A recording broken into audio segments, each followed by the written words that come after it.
بسم اللہ الرحمن الرحیم۔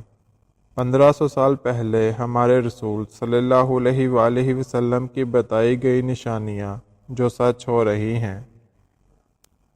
مرد کم اور عورتیں زیادہ ہوں گی۔ لوگ موسیقی کی شکل میں قرآن مجید کی تلاوت کریں گے۔ مال کی محبت کی وجہ سے بیوی بھی شوہر کے ساتھ کاروبار میں حصہ لے گی۔ ہر کوئی اپنے آپ کو موٹا اور مضبوط بنانا چاہتا ہے۔ نماز اور زندگی میں لوگوں کا سکون ختم ہو جائے گا۔ سود کا کاروبار عام ہو جائے گا۔ منافق پیدا ہوں گے۔ عبادت گاہوں میں لوگ عبادت کریں گے منافقت اور شہرت پانے کے لیے۔ فتنے بڑھیں گے اور دینی علم میں کمی آئے گی۔ لوگ قرآن کو تنہا کا ذریعہ بنائیں گے۔ جھوٹ عام ہو جائے گا اور لوگ جھوٹ کی گواہی دیں گے۔ لوگ صحیح احادیث کا انکار کریں گے اور غلط احادیث بیان کریں گے۔ مسلمان امیر ہو جائیں گے لیکن مذہبی پیشوا نئے ہو جائیں گے۔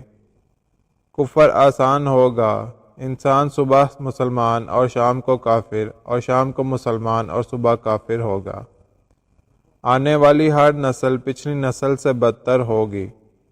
لوگ اسلام پر چلنے والوں پر حیران رہ جائیں گے اور وہ نئی چیزیں دیکھیں گے۔ قتل و غارت بڑھتے جائیں گے۔ قاتل اور مقتول کو پتہ نہیں چلے گا کہ میں کیوں قتل کرتا ہوں اور کیوں مارا جا رہا ہوں۔ کافر مسلمانوں پر غالب آئیں گے۔ مسلمان زیادہ لیکن غلام ہوں گے کیونکہ وہ دنیا سے پیار کریں گے اور موت سے ڈریں گے۔ مذہب پر عمل اس آگ کے تارکول کی طرح ہوگا جو چھڑی میں پھنسا ہوا ہے۔ گناہ کرنا بہت آسان ہوگا اور گناہ کو گناہ قبول نہیں کیا جائے گا۔ دنیا کے امیر ترین لوگ کنجوس ہوں گے۔ عمر سے برکت ختم ہو جائے گی۔ سال مہینوں کی طرح، مہینہ ہفتوں کی طرح، ہفتہ دنوں کی طرح اور دن گھنٹوں کی طرح گزر جائے گا۔ مسلمان ہر عمل میں کافروں کی پیروی اور اطاعت کریں گے۔ عرب کی مٹی وسیع ہوگی اور مدینہ کی آبادی بڑھ جائے گی۔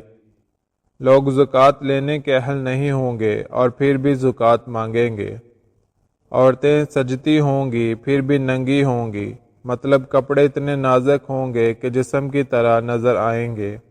زنا آسان ہوگا اور زنا کے اسباب میں اضافہ ہوگا۔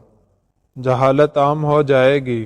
لوگوں کو دنیا کا علم ہو جائے گا مگر جہالت کی وجہ سے دینی علم سے جاہل ہوں گے۔ بے حیا عورتوں اور آلات موسیقی میں اضافہ ہوگا۔